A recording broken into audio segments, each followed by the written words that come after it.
आज का क्लास हम लोग स्टार्ट करते हैं। आज हम लोग हिस्ट्री पढ़ेंगे।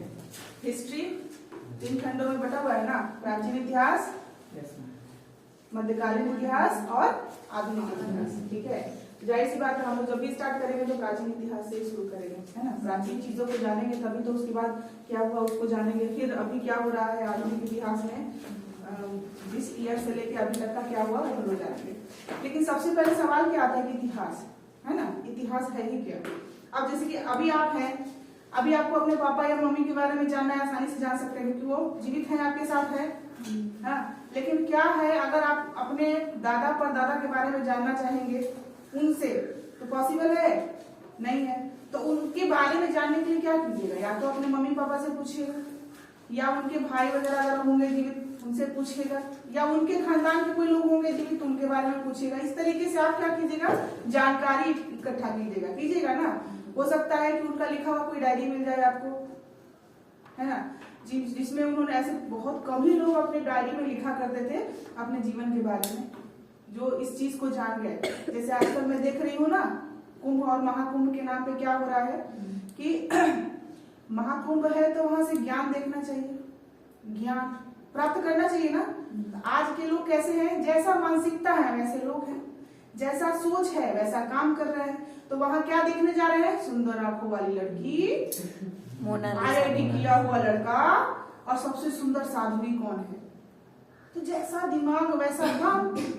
कहाँ जा रहे हैं, महाकुंभ में जा रहे हैं, तो आपको वहां ज्ञान अर्जित कीजिए ना, ज्ञान वाले लोगों से मिलिए, हम उनको फेमस कीजिए ना।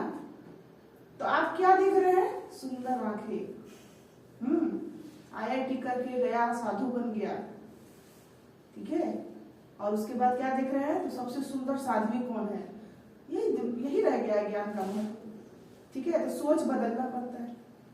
ये सब चीज जो है ना बहुत ही बेकार मुझे ऐसा लग रहा है। ठीक है, तो चलिए खैर जो जैसा है उसको करने दीजिए, जैसे लोग वैसी खोज वैसी खोज, वो अपना खोज कर रहे हैं। तो हम लोग क्या करेंगे, हम लोग जिस तरीके से सभी कोई अपने बारे में नहीं लिखते, तो रेयर केस में कोई ना कोई उनके बारे में बताता है, तो हम लोग स्रोत ढूंढते हैं कि इनके बारे में जानकारी हम लोग कैसे प्राप्त करेंगे। तो बीते हुए समय के बारे में जानकारी इकट्ठा करना ही इतिहास कहलाता है। ठीक है, बीते हुए समय के बारे में जानकारी जो हम लोग इकट्ठा कर रहे हैं वही इतिहास कहलाता है। जो बीत गया है लेकिन फिर भी हमारे लिए इंपॉर्टेंट है, उसके लिए हम लोग क्या कर रहे हैं, जानकारी इकट्ठा कर रहे हैं। ठीक है, आपको मैं दिखाऊंगी, मेरे मतलब नाना ससुर हैं, ठीक है, नाना ससुर जी थे, ठीक है, गुजर गए, ठीक, वो एक स्वतंत्रता सेनानी थे, और उनके द्वारा लिखा गया जो कविता है वो इसी तरीके से फेंका हुआ अलमारी में रखा हुआ था, किसी को ध्यान ही नहीं कि मतलब वो क्या है। तो मेरा हमेशा इससे क्यूरियोसिटी रहा है, किसी भी पुरानी चीज को देखे ना उत्सुकता कि ये है क्या, है ना, पुराने एल्बम हो या फिर इस तरीके के डायरीज वगैरह होना, तो मेरा आदत बहुत बुरा है, मैं उठा के देखने लगती। तो मैंने जब उठाया ना तो उसमें बहुत सारी कविताएं लिखी हैं, आप लोगों को मैं सुनाऊंगी उसमें का कविता, और उस समय का है TN सेशन वगैरह जो थे, चुनाव आयोग के बने थे, उन लोग का भी जिक्र है उसमें।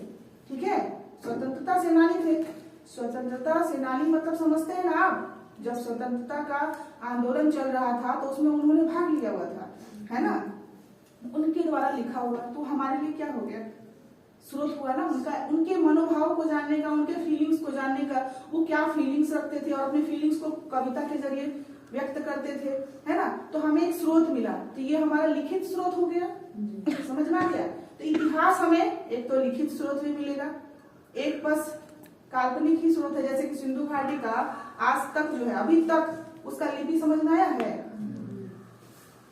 तो वो तो हमारा है ही नहीं। जो समझ में नहीं आएगा उसको हम लोग कहेंगे प्री हिस्टोरिक चीज है। प्री हिस्टोरिक मतलब प्रागैतिहासिक, उसके बारे में अभी हम लोग समझना बाकी है, अभी उसके लिपि को समझना बाकी है ना, उसके संकेत को भी समझ रहे हैं। तो अभी वो सारी घटनाएं आएंगी तो उसमें हम क्या बोलेंगे, प्री हिस्टोरिक, जिसके बारे में साक्ष्य बहुत ही मुश्किल से मिलते हैं, और मिल भी रहे हैं तो हमें समझ में नहीं आ रहा है, समझ में आ रहा है। तो सिंधु घाटी का जो लिपि है आज भी हम लोग उसको प्रयास में ही है ना। तो ये हो गया हमारे क्या, प्रागैतिहासिक। तो मतलब हमें प्री हिस्टोरी मतलब प्रागैतिहासिक इतिहास में हम लोग सिंधु घाटी पढ़ेंगे ना। तो हमारा पहला टॉपिक तो वही हो जाएगा। पहले तो इतिहास के बारे में जानेंगे, किसने बताया हम इतिहास के बारे में कि हमें जानना चाहिए, है ना। आपको किसी ने तो प्रेरित किया होगा कि अपने दादा परदादा के बारे में सुनिए कि उन्होंने क्या किया था।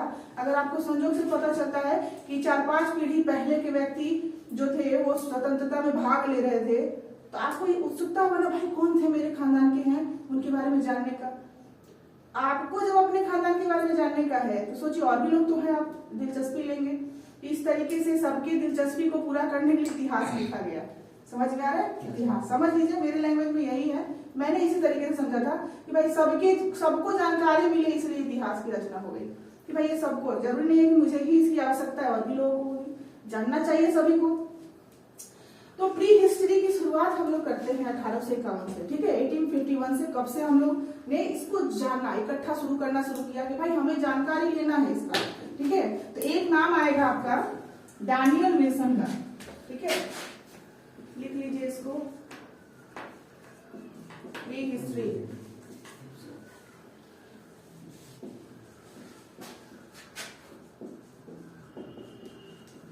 प्री हिस्ट्री, ठीक है। इसको हम लोग क्या कहते हैं, किस नाम से? प्राग ऐतिहासिक, ठीक है, काल भी कहते हैं इसको, ठीक है। काल ऐतिहासिक काल के बारे में बात हो रही है, ठीक है। हम लोग यहीं से डिस्कस शुरू करेंगे, इतिहास का हम लोग आरंभ यहीं से हो रहा है, ठीक है। और बीच में ऐसा भी समय आएगा जब आपको उबाऊ लगने लगेगा। स्टैटिक चीजें हैं, स्टैटिक मतलब क्या, अधिक से अधिक जानकारी लेना है ना। स्टैटिक चीजों को पढ़ लेने के बाद एमसीक्यू बनाना जो है बहुत आसान रहता है, क्योंकि आपने सारी कहानी पढ़ रखी है, उसमें से कितना ही आप क्या ही बनाइएगा, एमसीक्यू बनाइए, है ना। तो आपको स्टैटिक चीजें आएंगी, कुछ चीजें जैसे कि किसी व्यक्ति से जुड़ा हुआ, उन्होंने इतिहास कैसे लिखा, कौन सा किताब लिखा, कब लिखा, किस साल में लिखा, है ना। अब आपने कनिंघम कौन थे, आएगा ना इतिहास में, कनिंघम पता है ना कौन थे? आर्कियोलॉजिस्ट डिपार्टमेंट के सबसे पहले अध्यक्ष थे भारत के।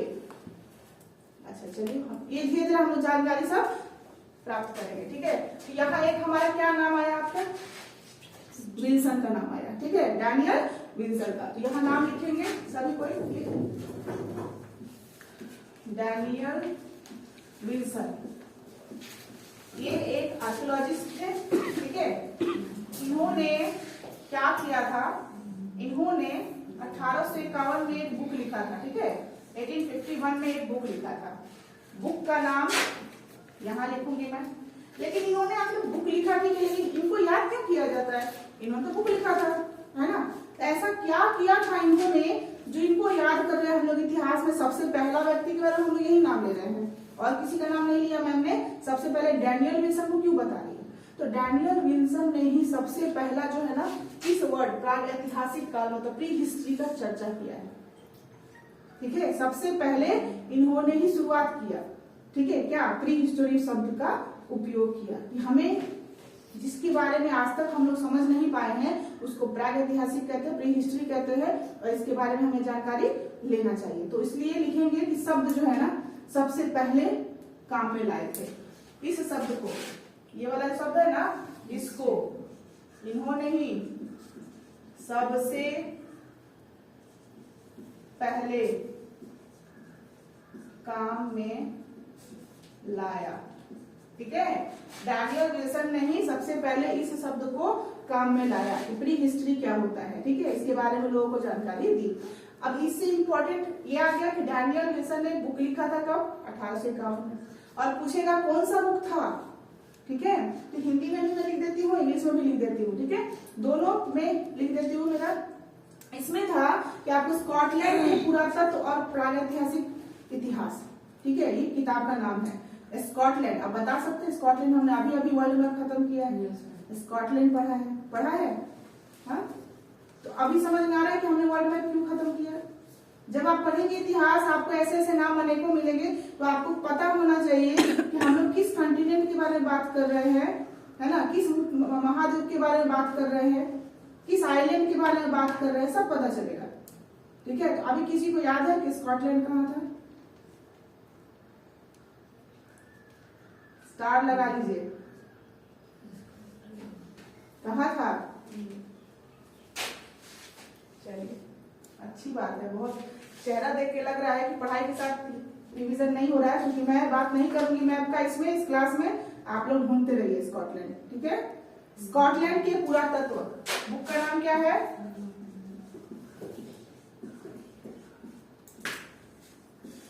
स्कॉटलैंड के पुरातत्व, और इंग्लिश में एनाल्स कहते हैं, ठीक है, इंग्लिश में एनाल्स कहते हैं, हिंदी में उसको क्या कहेंगे, प्रागैतिहासिक, ऐसे इसको दो तरीके से भी लिखते हैं, बट इसी तरीके का लिखिए, गौ में डबल एक लगा देते हैं तो प्रागैतिहासिक हो जाता है, ठीक है।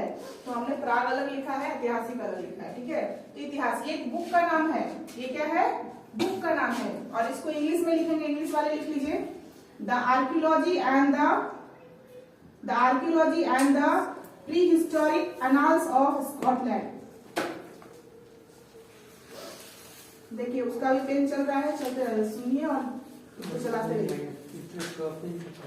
कॉपी खत्म हो गया, अच्छा कॉपी खत्म हो गया, पेन दो, बहुत पढ़ाई कर लिया, कॉपी खत्म हो गया। एक इंसान है जिसके पास कॉपी नहीं, एक इंसान है जिसके पास पेन नहीं, पढ़ने आए हैं, तैयारी जीत की।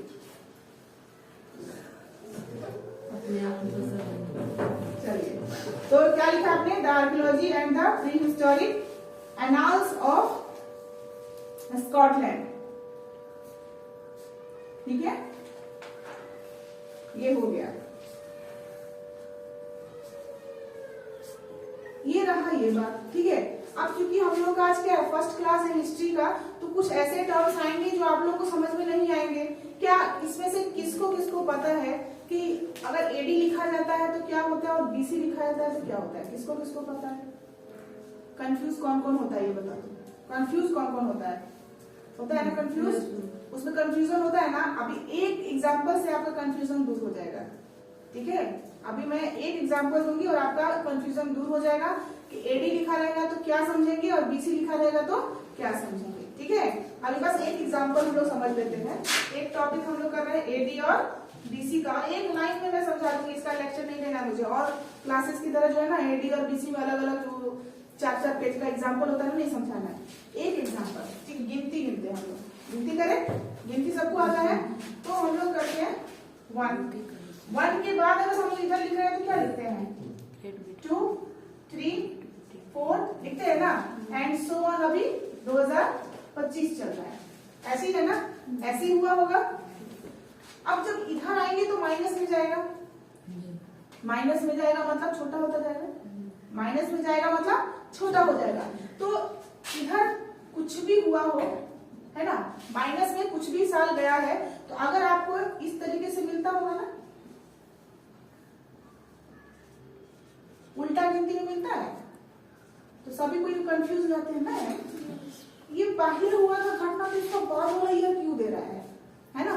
अब हम लोग बोले, सपोज करते हैं, मैंने एग्जैक्ट डेट नहीं बता रही, मैंने बोला कि ह्वेनसांग जब आया था ना तो वो 2249 में आया था, और उस समय राजा हर्षवर्धन थे, ठीक है।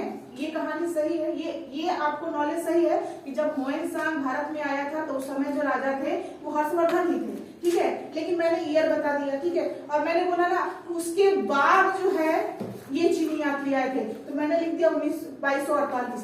अब मैं आप कैसे बोल रहे हैं, आप बोले कि 2249 में आया ह्वेनसांग, और आप फिर उसके बाद बोल रहे हैं कि उसके बाद आया था ये चीनी यात्री, तो 2248 कैसे, 2250 होना चाहिए ना, मैं पूछेगा कि नहीं, यही बात बोलिएगा ना। तो मैंने कहा गधो, मैंने इसको बीसी में बोला है, क्या लगा दूंगी, बीसी, ठीक है, बिफोर क्राइस्ट, क्या बोलूंगी, बिफोर क्राइस्ट। बिफोर क्राइस्ट का मतलब ही है कि जहां से हमारा समय शुरू हुआ था ना, एडी, हम लोग किसमें जी रहे हैं, एडी में, ठीक है। तो हम लोग एडी में जी रहे हैं, और एडी से पहले का जो जीवन था वो क्या था, बिफोर क्राइस्ट। और बिफोर क्राइस्ट में जो छोटा दिखता है ना वो बाद का समय है, जो बड़ा दिख रहा है वो पहले आया हुआ समय है। मतलब ये कह रहा है कि 2248 वर्ष पूर्व, समझ में आया, 2249 वर्ष पूर्व, समझ में आया। आज से मैं बोलूंगी लॉकडाउन लगा था, ठीक है, लॉकडाउन लगा था, तो कब लगा था, 2020 में, 2020 में लॉकडाउन लगा। तो ये क्रम हो गया मेरा। मैं कहूंगी उससे पहले कोरोना वायरस आ गया था चाइना में, 2019 में, तो ये क्रम घटता जा रहा है ना। तो ये मैं बोलूंगी कि आज से 5 साल पहले, आज से 5 साल पहले लॉकडाउन लगा और 6 साल पहले कोरोना वायरस आया, तो 6 हो गया। जितना समय में अगर आगे बढ़ाऊंगी, वर्ष बढ़ाऊंगी, तो ईयर क्या होगा, घटता जाएगा। समझ में आ रहा है? उसी तरीके से हम लोग को ये ध्यान में रखना है, ठीक है। तो ये बिफोर क्राइस्ट हो गया, जिसको हिंदी में हम लोग लिखते हैं ईसा पूर्व। क्या लिखते हैं? ईसा पूर्व, ठीक है। और अभी जो हम लोग लिखते हैं वो क्या लिखते हैं? ईसवी सन, ईसवी या सन लिखते हैं ना, तो ये याद रखिएगा बस। अगर एडी में लिखा हुआ है मतलब करंट की बात हो रही है, हम लोग जो जिस काल में जी रहे हैं उसकी बात हो रही है। बीसी की बात होगी तो मतलब ये क्या हो रहा है, बिफोर क्राइस्ट, मतलब जीसस का क्राइस्ट हम लोग मानते हैं ना, 0 ईयर्स को मानेंगे, उससे पीछे का चल रहा है ये। अब ये जितना नजदीक आता जाएगा, सपोज करो ना कि यहाँ से अगर हम लोग जानते हैं कि 10,000 मिलियन ईयर्स से हम लोग ये सारे इतिहास को पढ़ रहे हैं, है ना। हमारा जो सबसे पहला इतिहास हम लोग जानेंगे वो हम लोग पढ़ेंगे, आपको पता है कहाँ से शुरुआत हमारा शुरू होगा? 1 लाख ईसा पूर्व। सोच रहे 1 लाख ईसा पूर्व मतलब 1 लाख बीसी, है ना। तो 1 लाख बीसी से काउंटिंग शुरू होते हुए यहाँ तक आया होगा ना। हम लोग, मैंने जो लिखा एग्जाम्पल, वह 1 लाख से शुरू होते हुए आया होगा 2250 तक, और ये जाते जाते ना एक दिन हुआ होगा 0 पे। इसका भी तो गिनती खत्म होगा। 1 लाख से तो शुरू किया हमने, लेकिन जब गिनती खत्म होगा तो 0 पे आएगा, खत्म होगा, लास्ट होगा, खत्म। हाँ, 1 आएगा। जब उल्टा गिनती चल रहा है 10 से हम लोग उल्टा गिनती करते हैं तो क्या आता है? 10, 9, 8, 7, 6, 5, 4, 2, 1 आता है ना। एक है ये, समझ में आ रहा है? इससे पहले का जितना साल होगा वो बीसी है, और इसके बाद का जितना साल होगा वो क्या होगा? क्लियर है? बस इतना समझ के रखना है। तो अब कहीं का भी डाटा अगर बीसी में मिलेगा मतलब बिफोर क्राइस्ट की बात हो रही है, पहले की बात हो रही है, बहुत पुरानी बात है। अब सुनी रहना, हम लोग पूरा पाषाण काल पढ़ेंगे 1 लाख ईसा पूर्व, 1 लाख बीसी, समझ रहे हैं? 1 लाख बीसी से लेके हम लोग अभी 1 तक पहुंचेंगे तो हमारा इतिहास जो है प्राचीन और मध्यकालीन खत्म होगा, ठीक है। उसके बाद हम लोग आधुनिक में जाएंगे। आधुनिक में भी इससे आगे जाने के बाद है, क्लियर है? तो चलिए, ये वाला चीज आपका डाउट क्लियर हो गया कि एसी क्या, एडी क्या होता है, बीसी। इसका ज्यादा लेक्चर देखने का जरूरत नहीं है आप लोगों को, दिमाग खराब मत कीजिएगा ज्यादा, ठीक है। तो ये समझ में आ गया, इतना नोट कर लीजिए। उसके बाद जो है हम लोग अपने हिस्ट्री के क्लास में क्या और कैसे पढ़ेंगे ये भी जान लेते हैं, ठीक है। आज का हम लोग का ये सारा जानकारी होना चाहिए कि आखिरकार हम लोग क्या और कैसे पढ़ेंगे।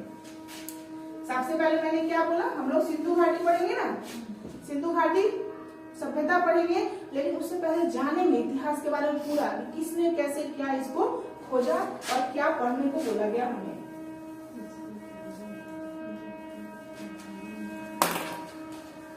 शुरुआत का 1-2 लेक्चर आप लोगों को बहुत ही हार्ड जैसा लगेगा, समझ में नहीं आ रहा है ना, लेकिन जैसे जैसे कहानी आगे बढ़ेगी इंटरेस्ट बढ़ता जाएगा, ठीक है। तो हम लोगों को हिस्ट्री में करना है सबसे पहले इतिहास, सबसे पहले तो करना है इतिहास, इतिहास के बारे में जानना है, ठीक है। इतिहास के बारे में पहले हम लोग पढ़ेंगे पूरा डिटेलिंग में, उसके बाद हम लोग आएंगे सिंधु घाटी में, ठीक है। सिंधु घाटी के बारे में जानेंगे, किस नदी के किनारे पाया गया, ठीक है, किस जगह पाया गया, इसके अधिकतर साइट कहाँ पाए जाते हैं, अधिकतम साइट जो है पाकिस्तान में क्यों है ज्यादा, भारत में कहाँ कहाँ है ना, ये सारा कुछ हम लोग, सुल्तानगंज कहाँ पर है, ये सारा कुछ हम लोग जो है पढ़ेंगे इसी में, ठीक है, सिंधु घाटी में। उसके बाद हम लोग वैदिक के बारे में पढ़ेंगे, वैदिक काल, कौन सा काल आ जाएगा? ये सारा हम लोग प्राग ऐतिहासिक में कर रहे हैं, वैदिक काल, ठीक है। वैदिक काल जब खत्म हो जाएगा तो आपको पता है कि जो वैदिक काल खत्म हुआ था तो हम लोगों ने क्या शुरू किया था? बौद्ध धर्म, जैन धर्म शुरू किया था ना। तो यहाँ पे हम लोग पढ़ेंगे वही बौद्ध धर्म, जो कि मैंने शायद इन लोगों को कंप्लीट करवा के रखा है, बौद्ध धर्म और जैन धर्म, ठीक है। ये भी कंप्लीट करवाया हुआ है, ये भी कंप्लीट करवाया है, बस ये वैदिक काल बचा है, फिर रिवीजन होगा इन लोगों का। तो सिंधु घाटी से शुरू करेंगे, वैदिक काल पढ़ेंगे, फिर बौद्ध धर्म, जैन धर्म, ठीक है। उसके बाद हम लोग चलेंगे, जब ये हो जाएंगे और भी आएंगे यहाँ पे, सिख धर्म भी आएंगे, है ना, ये सारे भी आएंगे, डॉट डॉट डॉट कर दीजिए। उसके बाद हम लोग पढ़ेंगे मगध के बारे में, मगध साम्राज्य, मगध के बारे में जानेंगे। कौन सा राजा आया, है ना, किससे युद्ध हुआ, इस टाइम में मगध के जो राजा थे चंद्रगुप्त मौर्य, तो बाहर के किस विदेशी राजा ने आक्रमण किया था, किस विदेशी राजा की बेटी से चंद्रगुप्त मौर्य ने क्या कर लिया था, विवाह कर लिया था, किस लिए किया था, ये भी जानना होगा। ठीक है, तो फिर उस विदेशी राजा ने किसको भेजा था, राजदूत को भेजा था। वो राजदूत का नाम बताइए, वो कितने वर्ष तक रहा मगध में ये बताइए, उसको मगध क्यों अच्छा लगा ये बताइए, उसने कौन सी पुस्तक लिखी ये बताइए। ये सारे सवाल मिलते जाएंगे हम लोगों को मगध में। तो मगध पढ़ेंगे तो मगध में हम सबसे पहले तो गुप्त काल शुरू करेंगे, गुप्त काल शुरू करेंगे। वैसे ही करते करते हमारा क्या आ जाएगा, हर्षवर्धन का काल आ जाएगा, है ना, सामंतवाद आएगा, हर्षवर्धन का काल आएगा, ऐसे करके बहुत सारा हम लोगों का बढ़ता जाएगा। ठीक है, ये हम लोगों को पूरा खत्म करना होगा। ये यहाँ से शुरू होगा और ये बहुत ही लंबा जाएगा हमारा। ठीक है, कहाँ तक जाएगा पता है आपको, सल्तनत काल तक जाएगा। सल्तनत काल मतलब जो मुस्लिम शासक लोग आ जाएंगे वहां तक का पढ़ना है। ठीक है, तो हम लोग का ये रहेगा। तो इस तरीके से हम लोगों को पढ़ना है, लाइन बाय लाइन हम लोग को ये कंप्लीट करना है। ठीक है, उसके बाद आता है, एक मिनट लगातार कॉल कर रहा है,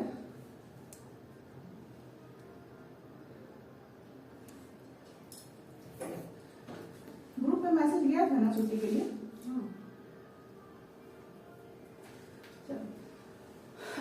एक सवाल है कि जो मेरा बताना उचित नहीं लग रहा है, क्योंकि ये चीज आप लोग लगभग 10th तक में पढ़ लेते हैं कि जो आर्कियोलॉजी के फादर किसको बोला जाता है, father of archaeology, Indian archaeology किसको बोला जाता है। तो ये सवाल है और इसको लिख लीजिए। अगर नहीं पता है तो आप खुद अपने हाथों से, शुभ हाथों से उसको सर्च करके लिखेंगे। ठीक है, फादर ऑफ इंडियन आर्कियोलॉजी, तो आप इसको हिंदी में कैसे लिखेंगे, भारत के पुरातत्व के जनक, भारतीय पुरातत्व के जनक कौन थे बताइए। पुरातत्व के बारे में सबसे पहले किसने बताया था, उन्हीं को बोला जाता है जनक। तो ये एक सवाल है, देखिए याद आ रहा है कि पढ़े थे और नहीं याद आ रहा है कि आपने।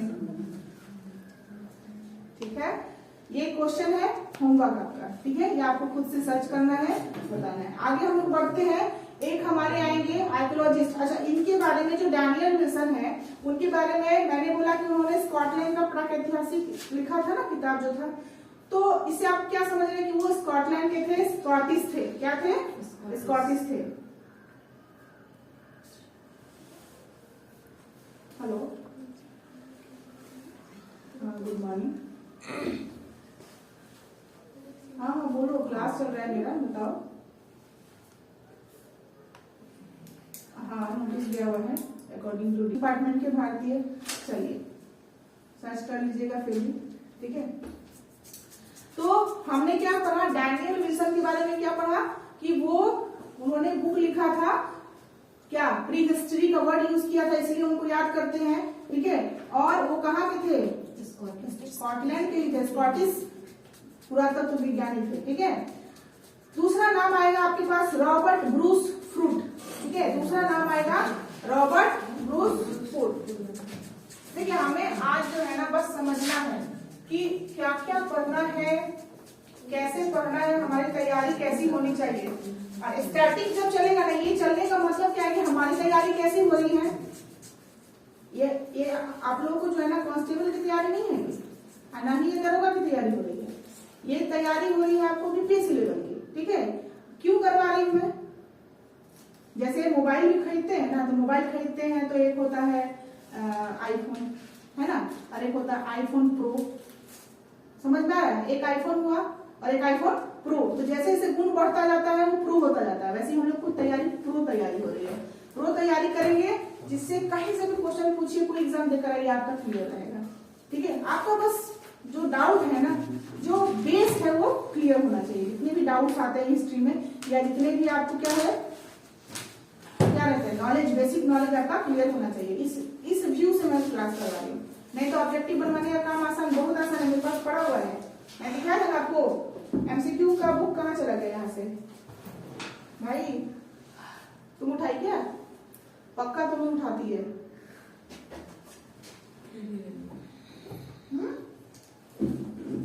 हाँ हाँ है, उस पर सब चला जाता है, लिखा है मैंने। ठीक है, रखा है सेट, यहाँ पूरा सेट है। अगर चाहूंगी ना तो रोज आपसे बस 100 क्वेश्चन का सेट बनवा लूंगी, मेरा भार टल जाएगा। ऐसा नहीं कहती हूँ कि सेट बनाने वाले का नहीं निकलता है, निकलेगा भाई, इतना रिपीट बना के आप बनाइएगा तो निकलेगा, लेकिन नॉलेज के साथ नहीं निकलेगा। और ये गारंटी है कि वो हर एग्जाम में निकाल सकता है, ठीक है। वो बस जिस चीज का सेट बना रहा है उसका चांस बढ़ाता है कि इसको निकाल सकते हैं कांस्टेबल तक का। सेट बनाने से आप जो सोचिएगा कि दरोगा का और यूपीएससी का निकल जाए, तो क्या इतने बड़े बेवकूफ लोग पढ़े हुए हैं, प्रोफेसर लोग जो पढ़ा रहे हैं और समझा रहे हैं, लोग इतने क्लास कर रहे हैं, ठीक है। तो हम लोगों को प्रो बन के चलना है। क्या बन के चलना है? प्रो। We are pro. हम लोग की तैयारी अच्छी होनी चाहिए। तो हम लोग जो प्रो होंगे वही रॉबर्ट ब्रूस फ्रूट के बारे में जानेंगे, ठीक है। एक आएगा रॉबर्ट ब्रूस फ्रूट, ठीक है। जो जिनकी तैयारी प्रो चल रही है वही जानेंगे इनके बारे में कि ये कौन थे, ठीक है।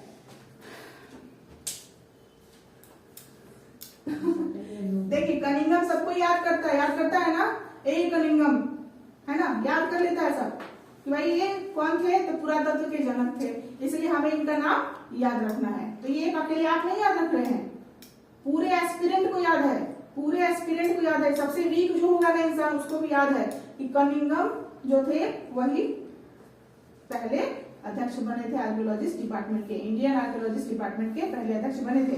लेकिन ये क्या थे? इन्होंने सबसे पहले पुरातत्व की खोज की थी।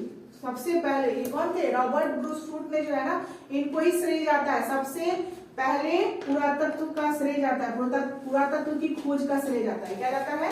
इनको ही जाता है सर्वप्रथम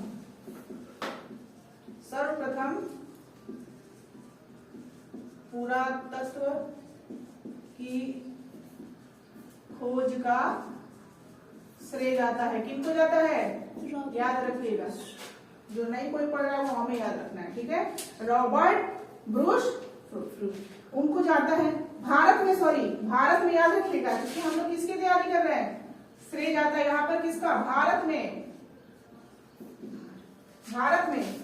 ठीक है। और आपको पता होना चाहिए कि एकमात्र जीवित civilisation, living civilisation Sindhu civilisation ही है,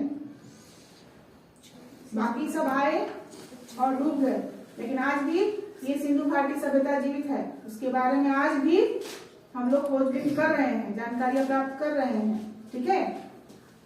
तो ये क्या था, किस जगह पर? अब हमें पता चला कि भारत में इन्होंने किया था सबसे पहले पुरातत्व का खोज, अगर किया उनको श्रेय जाता है, तो किस जगह पे किया था ये भी तो पूछ सकता है।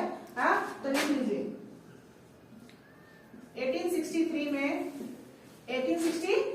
में चेन्नई में। कहा? चेन्नई, ठीक है। 1863 में चेन्नई के पलवरम गांव में, पलवरम, ठीक है, पलवरम स्थान पर, ठीक है।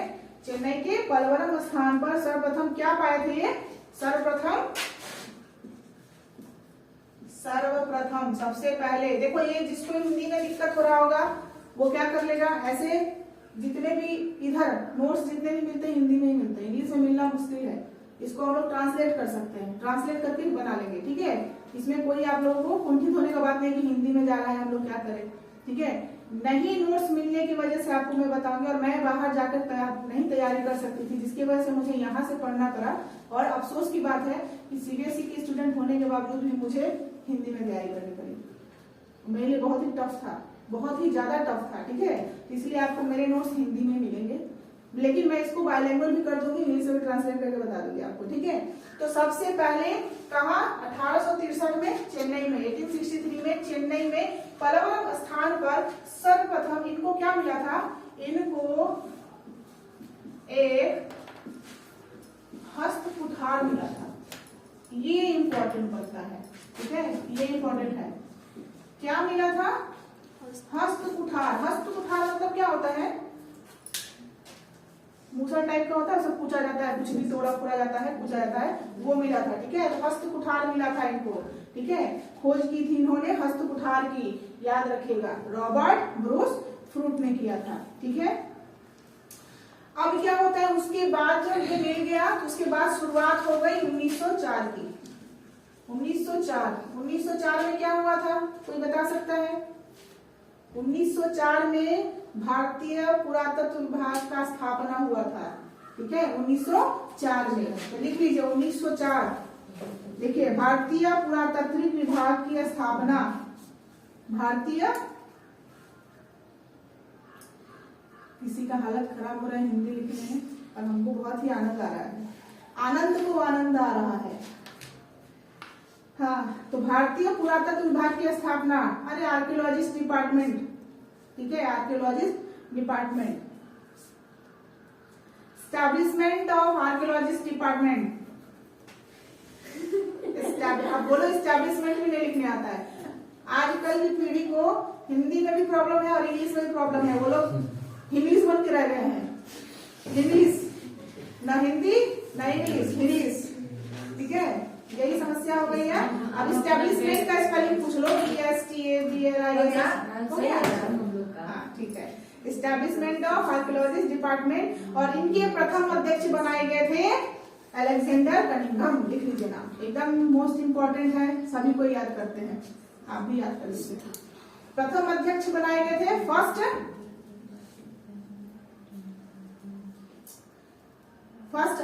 अध्यक्ष को चेयरमैन ही बोलेंगे, ठीक है, बनाए गए थे चेयरपर्सन अलेक्जेंडर कनिंघम। अच्छा, आपसे ये सब बोलेगा 1904 में आर्कियोलॉजी डिपार्टमेंट का स्थापना हुआ बच्चा, और उसमें क्या, किसको बनाया गया, अलेक्जेंडर कनिंघम को पहला अध्यक्ष बनाया गया। अगर किसी ने पूछ दिया कि 1904 में वायसराय कौन थे, तो क्या बोलेगा, किसको याद है कि वायसराय कौन थे?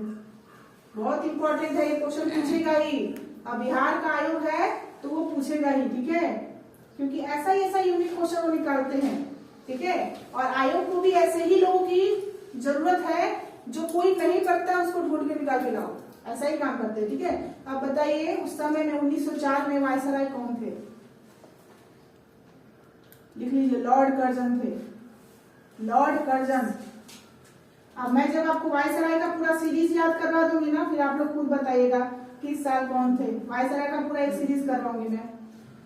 तो वायसराय लॉर्ड कर्जन के द्वारा स्थापना करवाया गया था, किसका, इंडियन आर्कियोलॉजिस्ट डिपार्टमेंट का। ठीक है, इनके द्वारा ही स्थापना करवाया गया है। लॉर्ड कर्जन वायसराय थे, भारत के वायसराय। 1904 के समय में भारत के वायसराय लॉर्ड कर्जन थे और इनके द्वारा ही स्थापना करवाई गई थी। क्लियर है?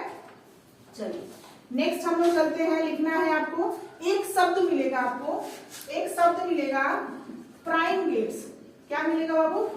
Prime gets. मैंने बोला ना कि हम लोग पहले इतिहास से जुड़ा हुआ पूरा डिस्कस कर लेंगे, तब हमारा पढ़ाई सिंधु घाटी से शुरू होगा, है ना। तो अभी हम लोग एक वर्ड आएगा प्राइम गेट्स। ठीक है, ये क्वेश्चन आपको जो है ना पूछा गया है, वर्ड दे दिया गया और पूछा गया किससे जुड़ा हुआ है। प्राइम गेट्स शब्द जो है ना किससे जुड़ा हुआ है, बताइए, किसी को पता है? हिंदी में भी प्राइम गेट्स ही बोलते हैं, ठीक है, और इंग्लिश में भी प्राइम गेट्स ही बोलते हैं। बताइए प्राइम गेट्स शब्द जो है किससे जुड़ा हुआ है, किसी को पता है? नहीं पता है ना। नर वानर को बोलते हैं। सोचिए, पूछा गया क्वेश्चन है, आस्क्ड क्वेश्चन है और ये रिपीटेड क्वेश्चन है, पूछेगा ही। ठीक है, नर वानर को, नर वानर मतलब जब हम लोग थे ना, हमारी उत्पत्ति कहाँ से मानी जाती है बच्चा? वानर से ही ना। तो जो पहला देखते होंगे ना, बहुत सारा वानर इस तरीके से खड़ा है ना, फिर इस तरीके से खड़ा, ऐसा लगता है, तो फिर एकदम स्ट्रेट खड़ा हो गया, हमारी बताया जाता है ना इस तरीके से। तो ये जो सबसे पहला था ना, इसी को प्राइम गेट कहते हैं। क्या बोलते हैं? Prime gate. ठीक है, आपको जू में ले गए थे, इंग्लिश में और हिंदी में यही होगा। ठीक है, नर मानव मतलब बंदर के रूप का जो मानव था। ठीक है, बंदर रूपी मानव, बंदर के आकार का पहले मानव था, और वहां से उत्पत्ति हमारी हुई है। जू में गए थे तो देखे थे ना वो सीरीज। ठीक है, प्राइम गेट। तो आपसे पूछ सकता है प्राइम गेट शब्द किससे संबंधित है, और बहुत सारा ऑप्शन देगा, उसमें आपका नर वानर जहां रहेगा उसको क्या कीजिएगा, क्या हुआ?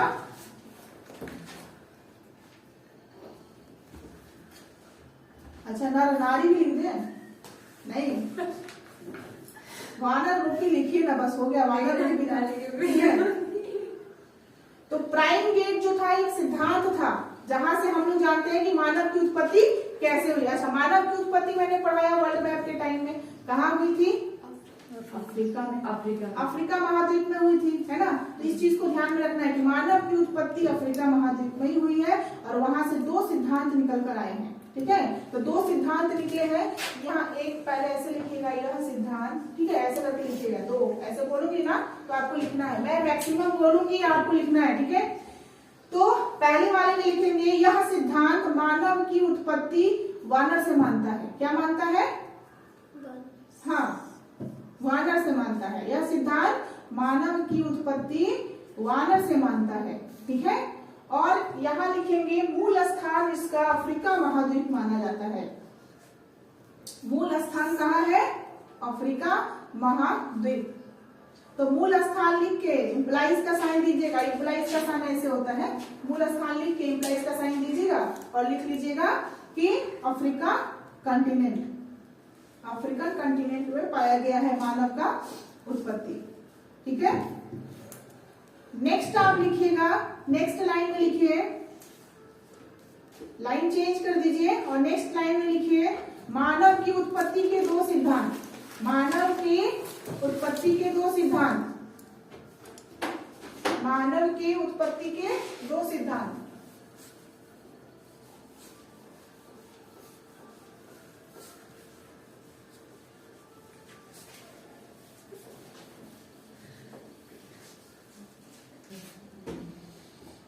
मानव की उत्पत्ति के दो सिद्धांत,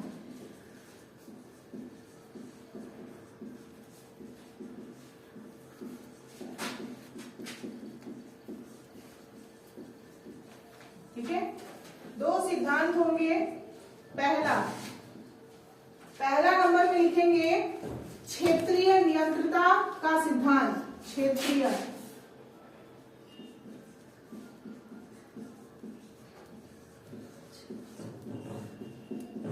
नियंत्रणता का सिद्धांत। अब ये सिद्धांत क्या है ये जरूर याद रखिए, ठीक है। अगर आपसे बोल दिया, क्वेश्चन में दे दिया कि क्षेत्रीय नियंत्रणता का सिद्धांत का अर्थ क्या है, ठीक है, ये क्या कहना चाहता है, इस सिद्धांत के जरिए क्या कहना चाहता है, तो ये कहता है कि मानव की जो उत्पत्ति हुई थी ना, वो अलग अलग भागों में, ठीक है, अलग अलग भागों में हुई थी। कहाँ हुई थी? अलग अलग भागों में हुई थी। तो मानव की उत्पत्ति दुनिया के अलग अलग भागों में हुई है, ये कहता है। ये क्या बोलता है? क्षेत्रीय नियंत्रणता का सिद्धांत कि मानव का जो उत्पत्ति है वह दुनिया के अलग अलग भागों में हुई है, ठीक है। तो ये लिख लीजिएगा, इस सिद्धांत का मतलब क्या है, ऐसे करके लिख लीजिएगा। तो लिखिएगा कि मानव की उत्पत्ति दुनिया के अलग अलग भागों में हुई है,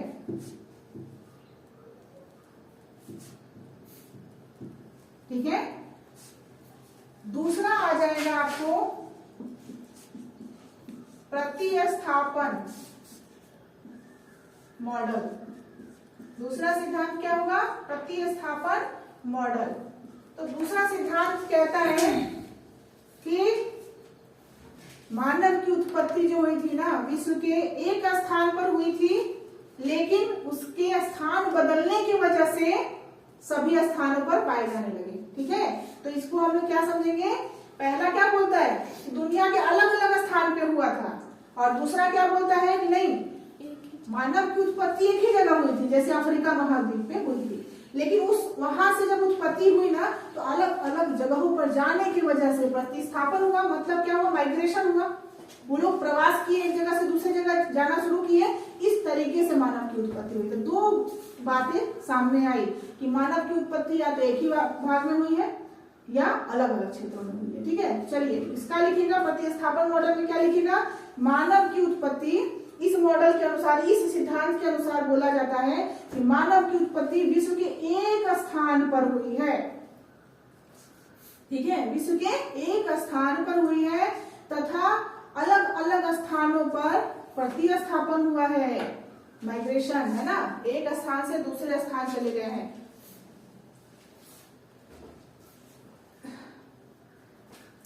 जिसको हम लोग कहते थे ना, क्या बोलते थे?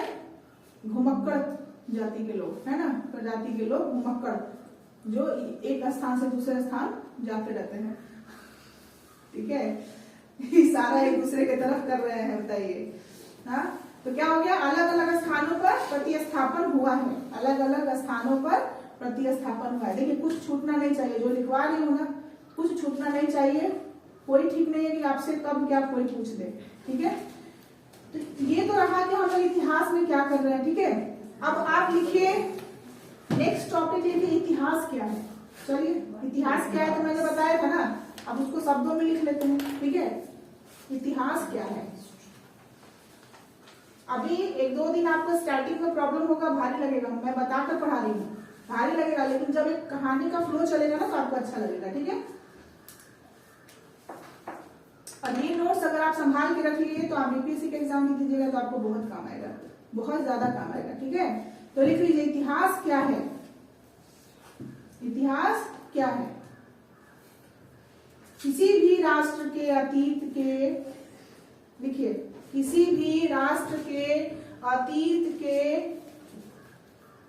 अध्ययन के लिए, किसी भी राष्ट्र के अतीत के, मतलब अतीत मतलब बीता हुआ समय है ना, पास्ट, अतीत के अध्ययन के लिए हम इतिहास को देखते हैं ना, इतिहास को देखते हैं।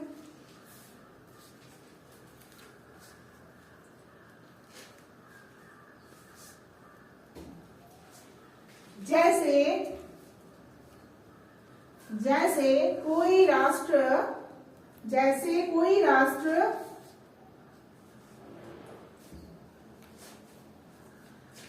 जैसे देखना क्या चाहते हैं कि जैसे कोई राष्ट्र बर्बर समाज से, बर्बर मतलब क्रूर, बर्बर मतलब क्या होता है, क्रूर, बर्बर समाज से, सभ्य समाज में, ठीक है, सभ्य समाज, बर्बर से सभ्य समाज में या के तरफ, ठीक है, के तरफ कैसे आगे बढ़ा, जानना चाहेंगे ना, कैसे आगे बढ़ा। अब हम लोग को क्या पता चला, प्राइम गेट मतलब हम लोग थे वानर के रूप में, तो अब जानने की उत्सुकता बढ़ेगी ना कि हम लोग किस तरीके से मानव रूप में आ गए, तो इसके बारे में स्टडी करेंगे, है ना। माना कि हर कोई ये उत्सुकता नहीं होती है जानने की, लेकिन उसी में से तो किसी को उत्सुकता होगी, जानेंगे कि हम लोग उस समय से लेकर अभी तक कैसे आ गए, इस काल में क्या क्या हुआ हमारे साथ, है ना।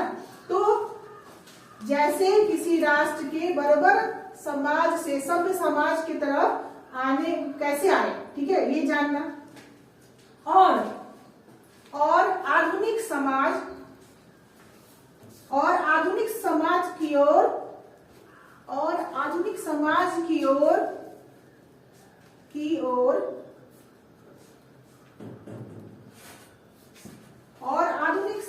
की ओर कैसे उसने अपना मार्ग बनाया, आधुनिक समाज की ओर कैसे उसने अपना मार्ग बनाया। आज इतने सारे आविष्कार हो गए हैं, कितनी आसानी से आप पेन से लिख रहे हैं। समय हुआ करता था क्या, इंक में डुबा के, क्या बोलते थे उसको, कौन सा लकड़ी बोलते थे, दवात नहीं, लकड़ी, कौन सा लकड़ी मैं अभी भूल रही हूँ, उसको इंक में डुबा के उससे लिखा करते थे लोग। वो लकड़ी कुछ देर तक इंक को अपने में सोखा रहता था और जैसे जैसे लिखने पे इंक नीचे जाता था, ठीक है। उसी का एक रूप बनाया गया इंक पेन को, इंक पेन बनाएगा वैसा ही रूप में।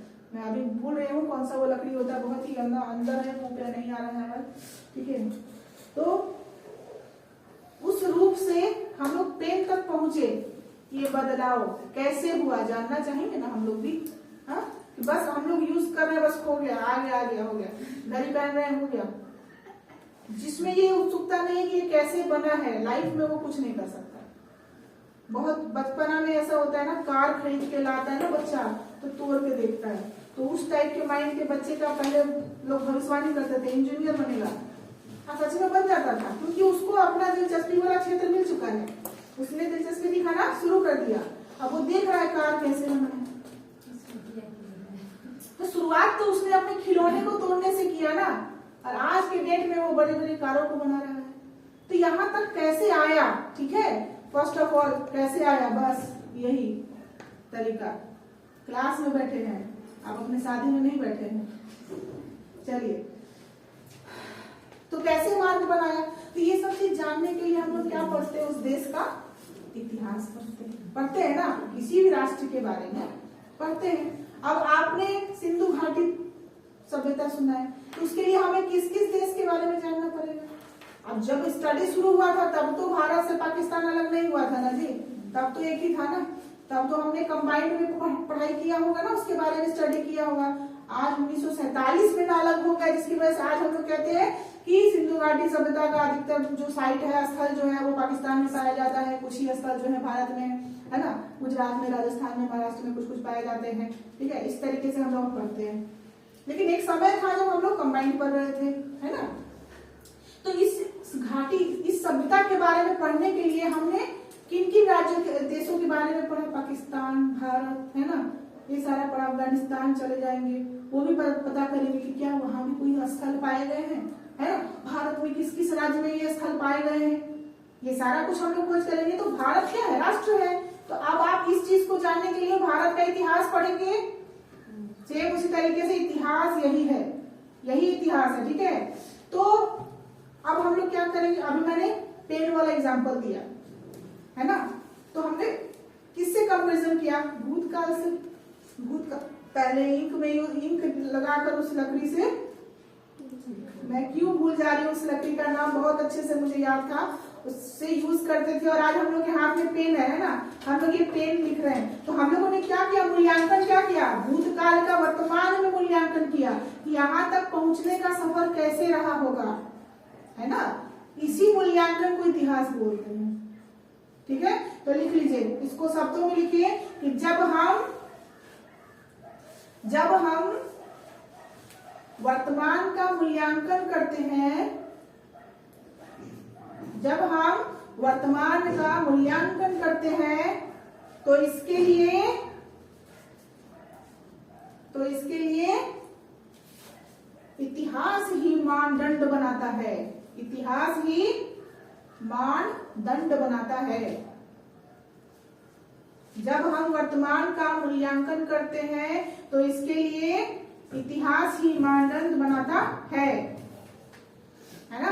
सोचिए, अगर इतिहास का मानदंड नहीं हो तो हम जान पाएंगे है किसी भी चीज को। साइंस भी लीजिए ना, साइंस में भी एलिमेंट्स, तत्वों की खोज की गई, इतिहास नहीं रहता तो क्या हमको पता होता किसने खोज किया है, पता होता कि ऑक्सीजन किसने खोजा, हाँ, कोशिका की खोज किसने की। अगर इतिहास का नहीं होता तो सोचिए, इतिहास के बिना तो साइंस भी नहीं होता, पता ही नहीं होता। और मान लेते हैं कि साइंस अगर प्रोग्रेस हो भी रहा है तो उसके बारे में तो आप जानकारी इकट्ठा करते हो, तो इतिहास ही तो है ना उस टाइम में किस साइंटिस्ट ने खोजा है, क्या खोजा, क्या बताया, प्रोसेस क्या था। आज उन लोगों के प्रोसेस का रिटेन होने का रीजन ही तो है कि हम लोगों को जानकारी प्राप्त हो रही है, वरना क्या ही फायदा था। उन्होंने भी शुरुआत जीरो से किया था, हमें भी शुरुआत जीरो से करनी पड़ती, तो कभी हम लोग इतने आगे होते नहीं होते। तो all thanks for history, history का ही जो है शुक्रिया है कि कम से कम हमें सब कुछ पता है। ठीक है, तो ये हो गया हमारा इतिहास के बारे में कि इतिहास क्या है। ठीक है, अब हम लोग क्या करेंगे, साम्राज्यवादी हम लोग कब बने। साम्राज्यवादी जो है, साम्राज्यवादी जानते हैं, साम्राज्य बनाना, शासन, एक राज्य पे शासन करना, है ना, वो राज्य हमारा साम्राज्य कहलाता है। ये मेरा साम्राज्य है और मैं इस साम्राज्य का राजा। बहुत सारे फिल्मों में डायलॉग सुना होगा ना, ये मेरा साम्राज्य है। हाँ, बाहुबली में कौन सा डायलॉग था, बाहुबली में डायलॉग था ना, कौन सा साम्राज्य था बताइए, बाहुबली, माहेश्वती साम्राज्य का राजा। ठीक है, तो उसी तरीके से साम्राज्यवादी इतिहास का भी लेखन हमें पढ़ना पड़ेगा। तो नेक्स्ट टॉपिक लिखिए, साम्राज्यवादी इतिहास। साम्राज्यवादी मतलब साम्राज्यों के बारे में भी हमें पढ़ना पड़ेगा। जिसे मैंने क्या बोला, मगध वगैरह पढ़ेंगे ना, मगध पढ़ेंगे, गुप्तकाल, सामंतवादी, फिर आ जाएगा हमारा बहुत सारा, उसमें बहुत सारे हम लोग पढ़ेंगे। सल्तनत काल तक का जितना भी है हम लोग सब कुछ पढ़ेंगे। ठीक है, तो हमारा क्या आएगा, साम्राज्यवादी इतिहास। साम्राज्यवादी इतिहास का लेखन,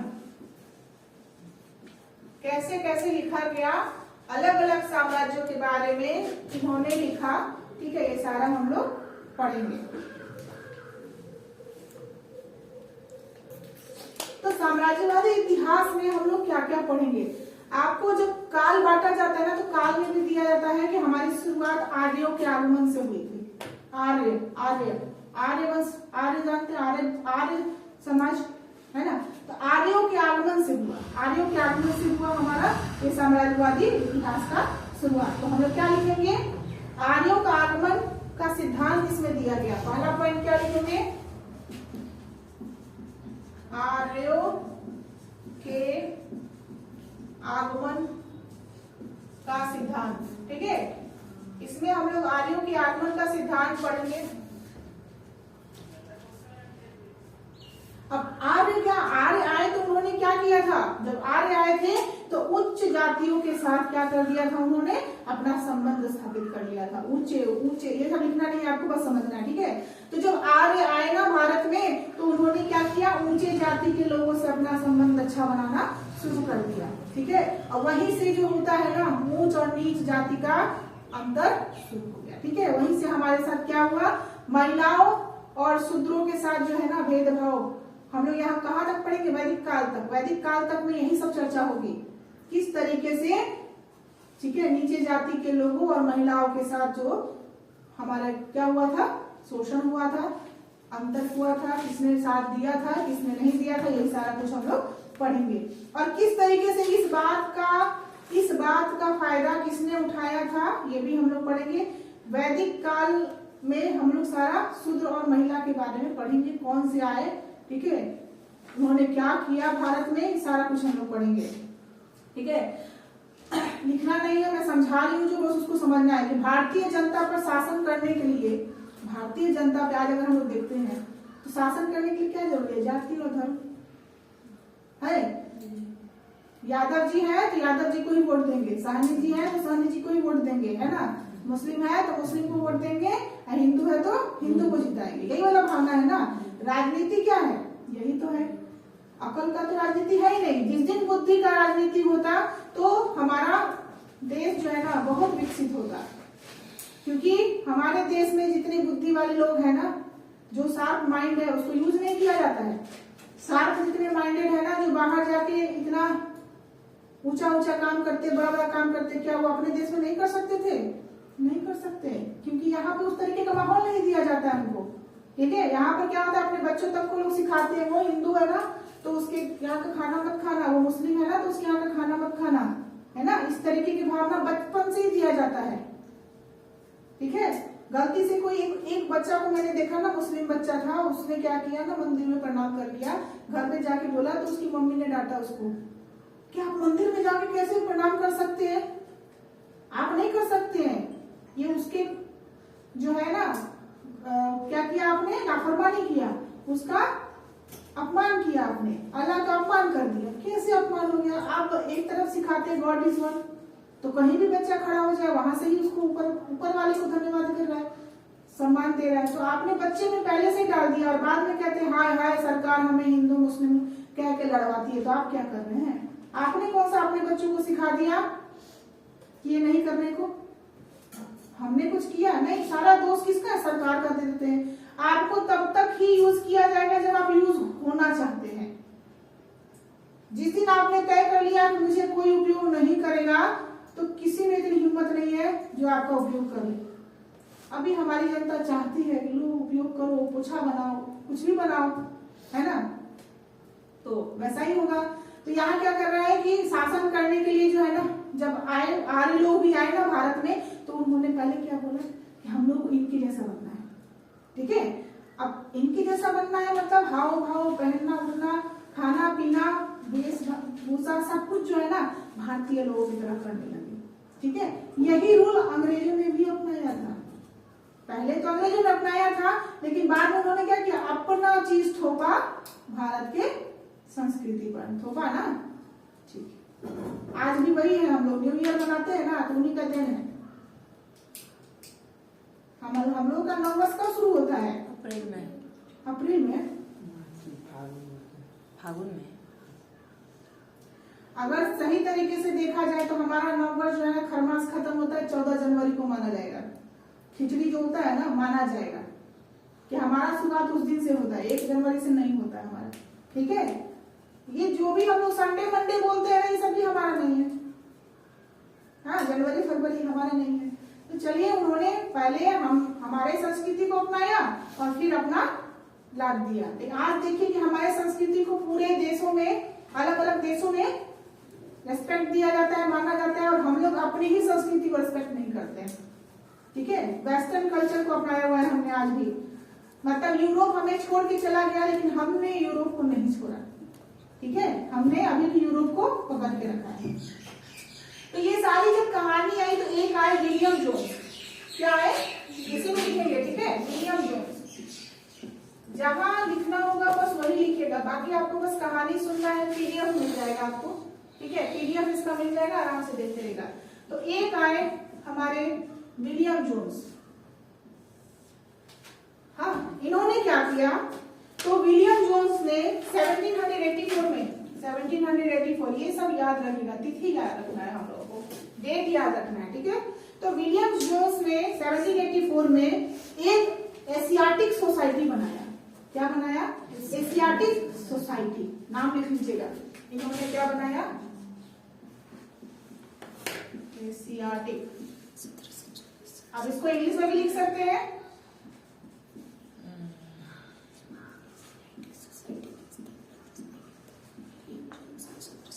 एशियाटिक सोसाइटी बनाया। ठीक है, कब बनाया, 1784। अब इन्होंने ये बनाया तो इसमें ये क्या बताना चाह रहे थे। ठीक है, अब इनकी कहानी सुनिए। तो अब इस सोसाइटी को बनाने के बाद वो कहना चाह रहे थे कि जितना भी भारतीय साहित्य है उसको पढ़ जाओ। क्या बोल रहे हैं, जितना भी भारतीय साहित्य है ना, इस सोसाइटी को बनाने के बाद इस सोसाइटी में कहा गया कि इसके जो भी मेंबर्स हैं या फिर इसके तहत जो भी बात बोला जाएगा आपको करना है। सबसे पहला बात क्या बोला गया, अगर आपको किसी देश के इंसान को, लोगों को समझना है तो वहां का साहित्य पढ़ जाइए।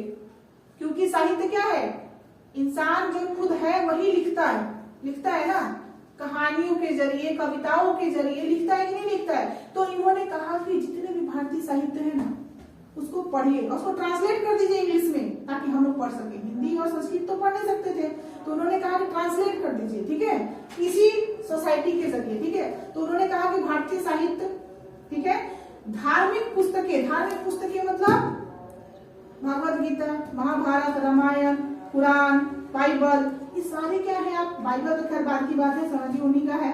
ठीक है, लेकिन ये सारी चीजों को भी उन्होंने टारगेट बनाया। क्यों बनाया, अब जैसे मैं सपोज करो मैं यहाँ, ठीक है, अब मुझे भोजपुरी नहीं आता।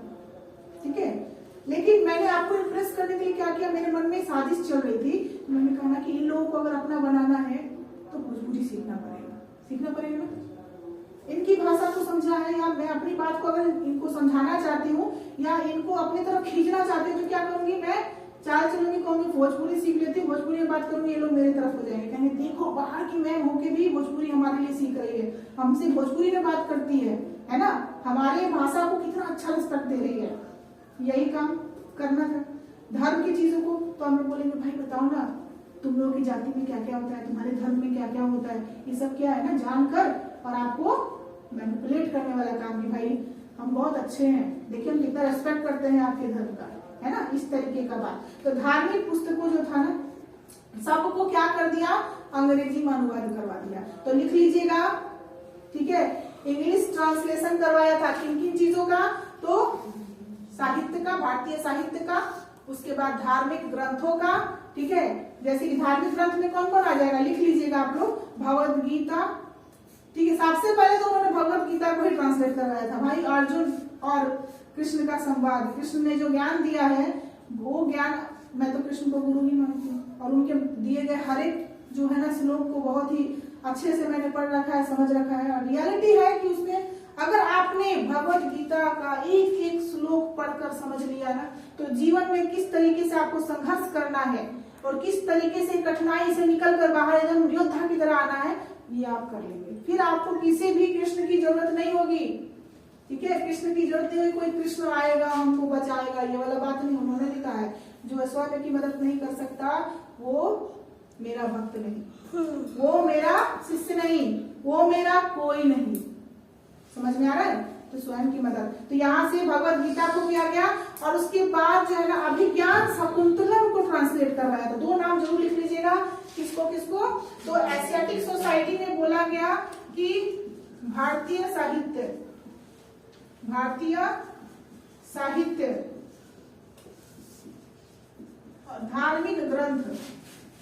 धार्मिक ग्रंथों, ठीक है, आदि को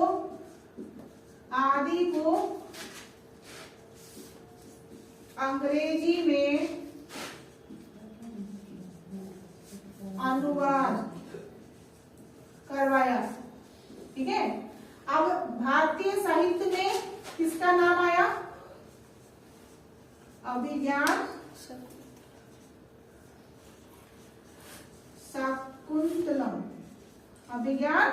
शाकुंतलम। और धार्मिक ग्रंथ में किसका नाम आया? भगवत गीता का। ठीक है, ये चीज 2 नाम याद रखना है आपको।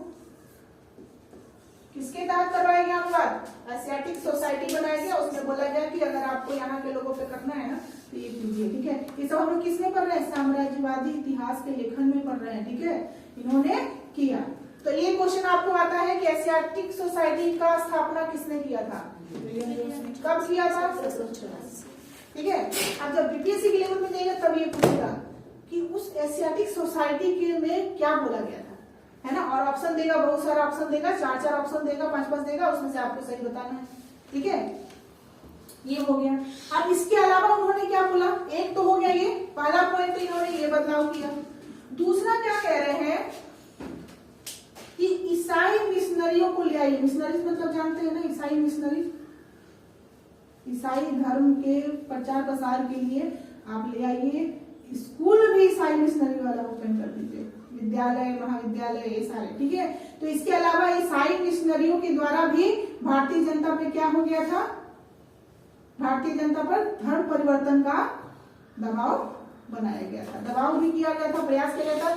बहुत लोग धर्म परिवर्तन किए भी हैं फायदे के लिए, आज भी है ना, आज भी है इस तरीके का।